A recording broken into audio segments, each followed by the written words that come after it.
En el bloque pasado abordamos el acuerdo de paz entre Israel y Hamás, la liberación de los rehenes, y en este quisiera comenzar hablando de la OTAN, porque el aumento hasta el 5% del Producto Interno Bruto que quieren implementar la mayoría de los miembros de forma obligatoria, y sobre todo Estados Unidos, está generando un problema con España, que se resiste a alcanzar ese piso. En los días previos, el mandatario norteamericano dijo que podrían llegar a expulsarla de la alianza, y ahora afirmó que debería ser castigada porque estaba siendo extremadamente irrespetuosa con la OTAN y que evaluarían la implementación de represalias arancelarias porque le estaba yendo muy bien, pero a costa de los países que estaban invirtiendo en defensa lo que habían acordado. Además, lamentó que incluso si uno no quería protegerlos, lo terminaría haciendo por su ubicación. El gobierno de Pedro Sánchez considera que puede cumplir con los objetivos de la OTAN gastando el 2% del Producto Interno Bruto y hacerlo sin sacrificar el estado de bienestar, como terminaría sucediendo si disparan el presupuesto militar. Y tras las declaraciones de Trump, les restó importancia a las amenazas, destacando que en la cumbre en Egipto, el republicano se refirió al tema en tono de broma. A su vez, la ministra de Defensa, Margarita Robles, aseguró que eran un socio confiable y responsable, y recordó que por ahora el único compromiso que habían asumido era llegar al 2%, por lo que estaban cumpliendo con todo. Asimismo, dijo que tenían 3.000 militares llevando a cabo misiones en el extranjero y agregó que la excepción que habían acordado con el secretario general, Mark Rutte, les permitiría gastar en base a objetivos y capacidades concretas. España reitera que cumple con sus compromisos en la OTAN y afirma que es un socio confiable y responsable de la alianza, declaraciones que llegan un día después de que el presidente de Estados Unidos sugiriera que España debía ser expulsada de la OTAN por su negativa a cumplir con la cuota de gasto en defensa. La ministra de Defensa española llamó a la calma y recordó que su país es miembro de pleno derecho del tratado. Estamos cumpliendo, porque el compromiso para este año 2025 era llegar al 2%. Se ha hecho un esfuerzo muy importante, venimos desde el 0,9% en el año 2018. En este momento estamos cumpliendo los compromisos, que es el 2%, y vamos a seguir cumpliendo firmemente comprometidos con la Alianza Atlántica. La OTAN acordó elevar el gasto militar de cada estado hasta el 5% del PIB, tras las quejas de Trump, quien afirma que su país lleva una carga muy pesada y que pidió este año a Europa invertir más en su defensa. En junio, el presidente del gobierno español defendió su decisión de no comprometerse con la meta del 5% y dijo que España podía satisfacer sus requerimientos con un gasto compatible con el modelo social del país, una posición que provocó amenazas comerciales de Trump. La titular de Defensa recalcó que a Washington le consta el compromiso de España. En este momento hay 3.000 efectivos militares que están en misiones de la Alianza Atlántica, que están protegiendo el terreno en Letonia, en Eslovaquia, en el espacio aéreo en Lituania, en las policías aéreas del Báltico, en los despliegues marítimos. Estamos permanentemente trabajando con OTAN. Estamos también en Turquía. Por tanto, el compromiso desde el punto de vista militar es total y absoluto y va a seguir siendo. Por otra parte, Donald Trump sigue generando polémica por utilizar el Departamento de Justicia para saldar cuentas con viejos rivales y después de haber acusado al ex jefe del FBI, James Comey, por falso testimonio y obstrucción a la justicia, fue el turno de la fiscal general de Nueva York, Letitia James, que fue imputada por fraude bancario y declaraciones falsas a una institución financiera, cargos que podrían representar una pena máxima de 30 años de prisión. Comey había liderado la investigación para determinar si Rusia había colaborado con la campaña de Donald Trump, y James había logrado que se encontrara culpable al republicano de inflar el valor de sus propiedades para obtener préstamos en mejores condiciones. Poco antes de que se apuntara contra ambos, Trump había criticado a la fiscal general, Pam Bondi, por hablar mucho pero no tomar acciones concretas contra sus oponentes, acabando así con la independencia del departamento. El presidente había dicho que si bien no había elaborado una lista negra, Comey no sería el único, y se reveló que buscará tomar represalias contra el senador de California, Adam Schiff, que lideró el primer juicio político contra el mandatario. La fiscal de Nueva York estaba bajo investigación desde mayo, tras haber ayudado a una sobrina a comprar una casa en Virginia. James había declarado que tenía la intención de hacer de la casa su residencia principal, a pesar de que tiene la obligación de vivir en el estado donde ocupa el cargo, pero aseguró que el caso no tenía fundamentos y que estaba siendo víctima de las represalias de Trump, lo que era inconstitucional.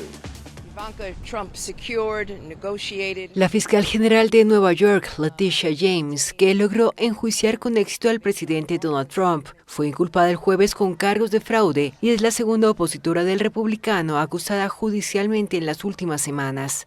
James fue inculpada ante un gran jurado de Alexandria, en el estado de Virginia, por fraude hipotecario y por asuntos relacionados con una propiedad que ayudó a comprar a su sobrina en Virginia.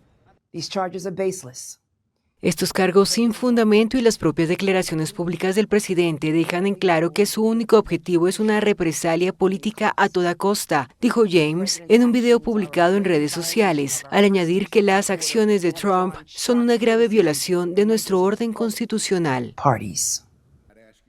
La imputación en su contra por fraude bancario y por declaración falsa a una institución financiera ocurre un día después de que otro fuerte opositor de Trump, el exdirector del FBI, James Comey, se declarara inocente en un caso aparte. El presidente Trump pidió recientemente en público a la fiscal general Pam Bondi tomar acciones en contra de James, Comey y otras figuras a las que el mandatario ve como enemigos en una escalada contra sus oponentes políticos. Tras la salida de Trump de la Casa Blanca en 2021, James presentó un importante caso civil por fraude en su contra, alegando que él y su empresa de bienes raíces habían inflado ilegalmente su riqueza y manipulado el valor de las propiedades para obtener préstamos bancarios favorables o mejores condiciones en seguros. Y la tensión comercial entre Estados Unidos y China volvió a aumentar después de que el gigante asiático prometiera luchar hasta el final si Donald Trump no daba marcha atrás a los aranceles adicionales del 100% anunciados hace unos días, como represalia por las restricciones a las exportaciones de tierras raras que Estados Unidos necesita, entre otras cosas, para su industria de defensa. Mientras que las autoridades chinas respondieron que sus acciones eran legítimas y dignas de una gran potencia responsable, ya que salvaguardaban su seguridad nacional y la seguridad colectiva internacional. Por lo pronto, Pekín anunció la imposición de tarifas especiales a los buques norteamericanos que entraran a sus puertos, una medida que ya adoptó Washington con los barcos chinos. A su vez, el Ministerio de Comercio también sancionó a 5 filiales estadounidenses del constructor naval surcoreano Hanwha Ocean. Trump ya comunicó que a partir del 1 de noviembre también impondría controles a la exportación de todo software crítico y puso en duda una reunión que tenía pactada con su par chino Xi Jinping en Corea del Sur, en el marco de la Cumbre de Cooperación Económica Asia-Pacífico. Y la posibilidad de que las dos potencias rompieran la tregua y reanudaran su guerra comercial provocó fuertes caídas en Wall Street, que se terminó recuperando después de que Trump moderara su retórica y asegurara que Estados Unidos quería ayudar a China y no perjudicarla, y que todo iba a estar bien. A su vez, Pekín dijo que ya habían evaluado exhaustivamente las posibles consecuencias de las medidas de Washington y afirmó que tendrían un impacto limitado. El presidente estadounidense Donald Trump anunció el viernes aranceles suplementarios del 100% sobre China a partir del 1 de noviembre a causa de los controles que el gigante asiático anunció sobre sus exportaciones. El presidente estadounidense impuso además controles a la exportación de todo software de importancia estratégica con destino a China. Ambas medidas entrarán en vigor en la fecha anunciada como respuesta a las prácticas comerciales por parte de Pekín. Se acaba de conocer que China ha adoptado una posición extraordinariamente agresiva sobre el comercio con el envío de una carta extremadamente hostil al mundo, declarando que a partir del 1 de noviembre de 2025 iban a imponer controles de exportación a gran escala sobre prácticamente todos los productos que fabrican e incluso algunos que ni siquiera fabrican, aseguró el magnate estadounidense en Truth Social. En su extensa publicación también criticó duramente la imposición por parte de China de controles a la exportación de tierras raras y productos fabricados con estas a todos los países del mundo. Estos minerales son fundamentales para la fabricación de todo tipo de productos, desde teléfonos inteligentes y vehículos eléctricos hasta hardware militar y componentes de energía renovables. El presidente también puso en duda la celebración de una cumbre que tenía prevista para dentro de 2 semanas en Corea del Sur, con su homólogo chino Xi Jinping. Este podría ser el primer encuentro entre ambos líderes desde la vuelta en enero del republicano a la Casa Blanca. Por otra parte, el mandatario venezolano Nicolás Maduro reaccionó a la entrega del Premio Nobel de la Paz a la líder opositora María Corina Machado y afirmó que ellos también querían la paz, pero con libertad, soberanía e independencia, y no la paz en ruinas de Gaza o la paz de la muerte, por lo que agregó que si la querían había que prepararse para ganarla, porque no querían ser esclavos de los gringos. Además, aseguró que un 90% de la población repudiaba a esa bruja demoníaca. Por su parte, Machado dijo que el próximo premio sería la libertad de su país y se comunicó con Donald Trump para decirle que recibiría el premio en su honor porque era él quien se lo merecía. Poco antes, Venezuela había llevado sus quejas ante el Consejo de Seguridad de Naciones Unidas por el despliegue militar estadounidense en el Caribe y los ataques contra lanchas que supuestamente llevaban droga, denunciando que eran una violación flagrante del derecho internacional y que Washington no buscaba acabar con el tráfico de drogas hacia su país, sino forzar un cambio de gobierno. El embajador venezolano, Samuel Moncada, dijo que el gobierno de Estados Unidos era el único que proclamaba al principio dispara primero, averigua después. A su vez, el representante norteamericano John Kelly respondió que Estados Unidos no reconocía a Nicolás Maduro como mandatario, sino que para ellos era simplemente un fugitivo de la justicia estadounidense y el líder del Cártel de los Soles. Venezuela recibió el apoyo de casi todos los miembros del Consejo, sobre todo de China y Rusia, y el embajador de este último, Vasily Nevencia, advirtió que Estados Unidos estaba avivando las tensiones y que se encontraba a un paso de una agresión armada directa. Venezuela se defendió el viernes ante el Consejo de Seguridad de Naciones Unidas y pidió que se impida a Estados Unidos cometer un crimen internacional en su contra. El país gobernado por Nicolás Maduro solicitó la reunión en el Consejo para denunciar la escalada de agresiones por el despliegue militar estadounidense en el Caribe. Los Estados Unidos es el único gobierno que proclama el principio dispara primero, averigua después. ¿Quién puede creer que esta escalada militar de gran magnitud en el Caribe tiene como fin el narcotráfico? La verdad es que el gobierno de los Estados Unidos, según han confirmado la prensa internacional, ya dictó una orden secreta para autorizar el uso de la fuerza militar en territorio extranjero, con la excusa de una falsa lucha contra el narcotráfico. Desde septiembre, Estados Unidos realiza un despliegue militar en el Caribe Sur, frente a las aguas territoriales de Venezuela, y ha destruido 4 supuestas lanchas del narcotráfico, causando la muerte a 21 personas. Washington asegura que Maduro es el líder de una supuesta red de narcotráfico denominada Cártel de los Soles. The United States does not recognize Nicolás Maduro or his cronies. Estados Unidos no reconoce a Nicolás Maduro ni a sus aliados como el gobierno de Venezuela. Nicolás Maduro es un fugitivo de la justicia estadounidense y el líder del despiadado narcoterrorista Cártel de los Soles. Además, son las acciones y políticas del régimen ilegítimo de Maduro las que representan una amenaza extraordinaria, tanto para la región como para la seguridad nacional de Estados Unidos. National security of the United States.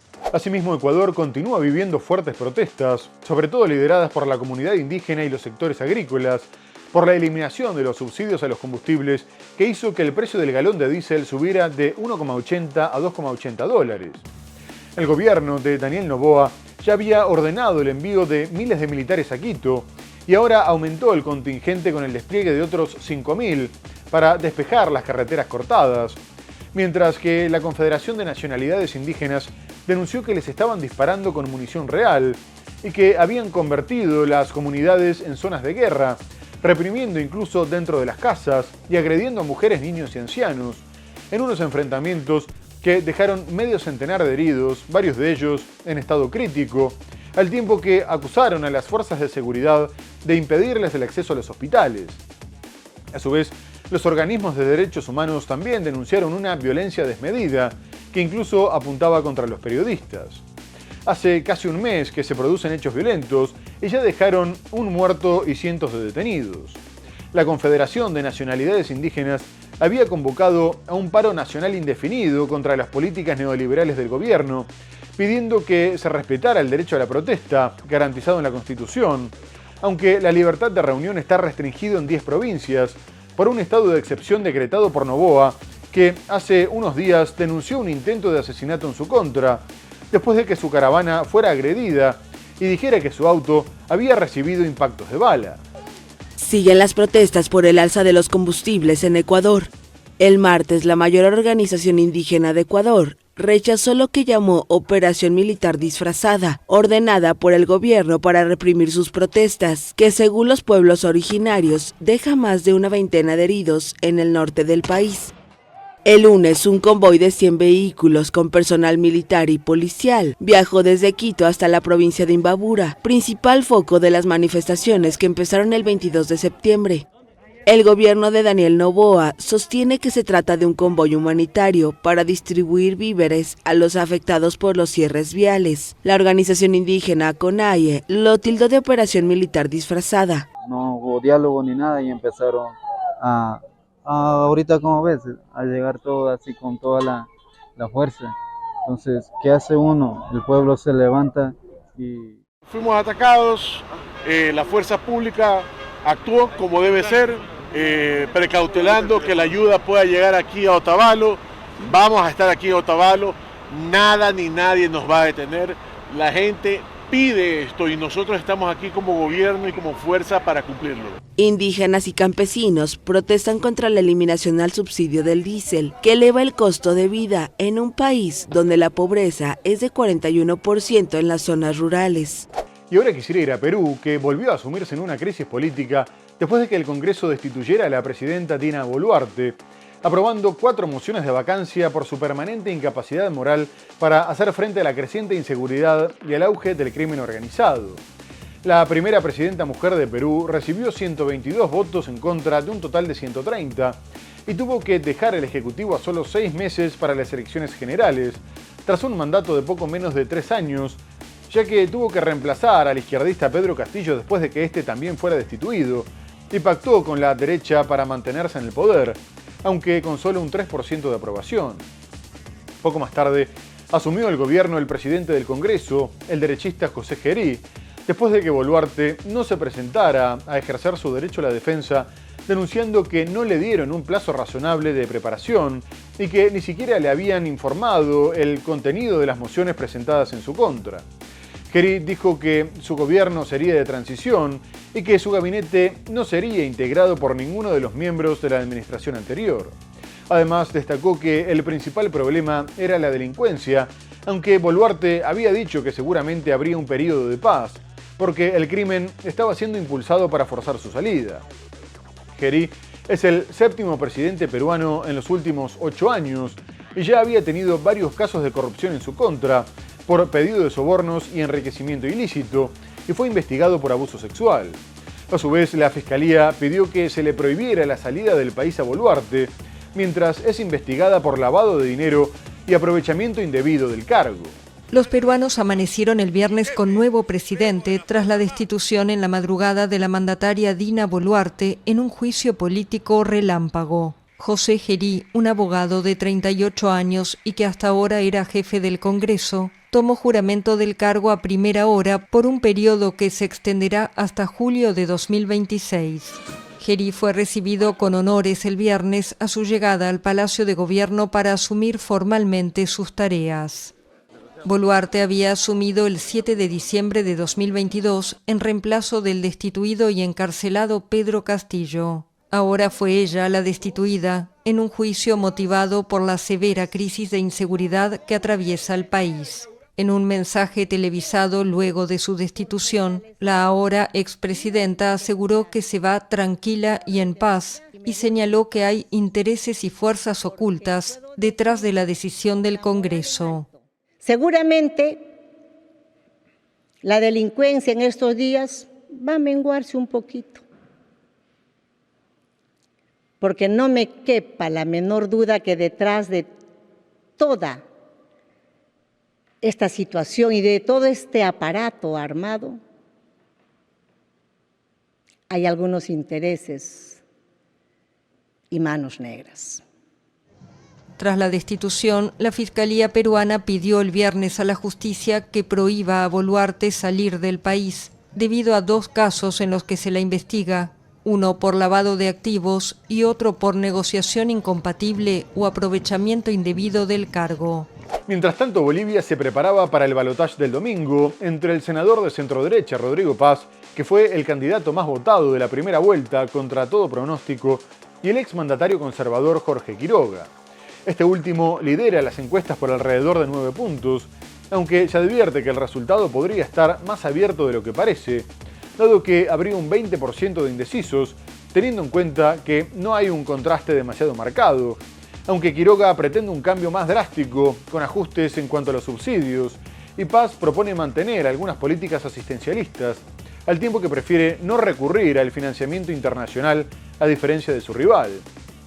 El país está atravesando una crisis económica importante, con escasez de dólares y una inflación considerable, mientras que todavía no se recuperó de la falta de combustible que caracterizó la última etapa de la presidencia de Luis Arce, por lo que el organismo electoral le pidió al Ejecutivo que por lo menos garantizara el suministro el día de la elección, para no afectar la logística del proceso y no retrasar el anuncio de los resultados, lo que siempre genera dudas.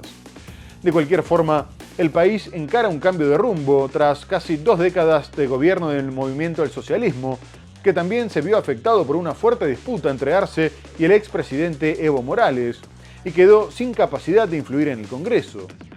Y unos días antes de la elección, los candidatos se enfrentaron en un debate que no fue demasiado agresivo, ya que ambos saben que tendrán que negociar las políticas del futuro gobierno a falta de una mayoría absoluta. Debate en Bolivia a una semana de un inédito balotaje presidencial. El senador de centro-derecha Rodrigo Paz y el exmandatario conservador Jorge Quiroga prometieron el domingo resolver la inflación y la falta de combustibles, una herencia del gobierno saliente de izquierda.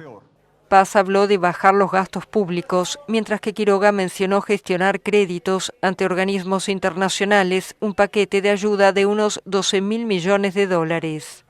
No va a haber reelección presidencial en Bolivia si Rodrigo Paz es presidente. Vamos a entrar a gobernar, a tomar las decisiones que haya que tomarse para cambiar Bolivia con el capitalismo para todos. No es lo que está pasando, es dramático. Las familias están sufriendo. Esto no es cuestión de arreglar la casa retapizando los muebles o cambiando dos cuadritos. El senador Paz, hijo del expresidente Jaime Paz, ganó de manera sorpresiva la primera vuelta con el 32% de los votos, cuando los sondeos lo ubicaban entre el tercer y el quinto lugar. Quiroga, quien gobernó el país en 2001, quedó segundo con el 26,7%. Ahora, la última encuesta de la empresa Ipsos y Smori, difundida el domingo, muestra a Quiroga como favorito para el balotaje con casi el 45% de intención de voto frente al 36,5% de Paz. Uno de ellos sucederá al presidente izquierdista Luis Arce, quien dejará el gobierno en noviembre tras 5 años. Y ahora quisiera ir a Francia porque el presidente Emmanuel Macron continúa intentando sobrevivir a la crisis política tras encargarle nuevamente la formación de gobierno al exministro de Defensa Sébastien Lecornu, que había renunciado unos días antes por la imposibilidad de llegar a un acuerdo con otras fuerzas políticas que amenazaban con una moción de censura, después de que éste presentara un gabinete de macronistas, incumpliendo su promesa de un cambio de rumbo. Ahora Lecornu presentó un segundo gabinete más técnico, compuesto por la sociedad civil, jóvenes parlamentarios y ministros que habían formado parte de las administraciones de sus antecesores, al tiempo que aceptó suspender la polémica reforma de las pensiones que retrasa la edad mínima de jubilación de los 62 a los 64 años, reconociendo que era gran parte del problema, aunque aclaró que solo consideraría propuestas realistas.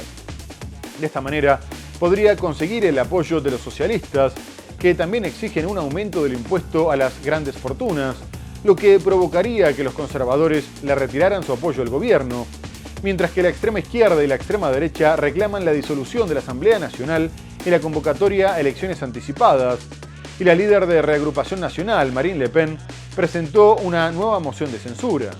A su vez, Macron acusó a la oposición de haber sumido al país en el caos y aseguró que los desacuerdos eran respetables siempre y cuando existiera la posibilidad de llegar a un acuerdo que garantizara la estabilidad institucional, porque los franceses estaban cansados de la ingobernabilidad. El primer ministro francés Sébastien Lecornu logró el martes alejar la caída del gobierno y el agravamiento de la crisis política. Para ello propuso la suspensión de una de las grandes leyes del presidente Emmanuel Macron, su impopular reforma de las pensiones. Propondré al Parlamento este otoño que suspendamos la reforma de pensiones de 2023 hasta las elecciones presidenciales. No habrá aumento en la edad de jubilación desde ahora hasta enero de 2028, como había solicitado específicamente la CFDT. Además, el periodo de cotización siempre será suspendido y permanecerá en 170 trimestres hasta enero de 2028. 70 trimestres jusqu'à janvier 2028. La suspensión de la reforma de las pensiones era una condición no negociable de la oposición socialista para no censurar al tercer primer ministro en menos de un año. Su líder parlamentario, Boris Vallaud, respondió favorablemente a la mano tendida. Sin duda es una victoria para los cientos de miles de franceses que se beneficiarán cada año, 3,5 millones de nuestros compatriotas, un número no pequeño, para quienes la vida cambiará. A aquellos que quieren todo o nada y que muchas veces no ofrecen mucho, los invito a considerarlo en estos términos. Desde que se aprobó en 2023, el retraso de la jubilación a los 64 años y el aumento a 43 años de cotización para una pensión completa han generado un fuerte rechazo. La izquierda hizo campaña por su derogación durante las legislativas anticipadas de 2024, que provocaron la crisis política actual, al dejar una Asamblea Nacional sin mayorías y dividida en 3 bloques: izquierda, centro-derecha y extrema derecha. Y vamos a terminar hablando de Pakistán y Afganistán, que están llevando a cabo ataques cruzados, después de que el gobierno talibán acusara a su vecino de haber bombardeado Kabul, en un intento de asesinar al líder del grupo talibán pakistaní, Norwali Maqsood, que no se sabe si sobrevivió, mientras que también apuntó contra zonas fronterizas en la provincia de Kandahar.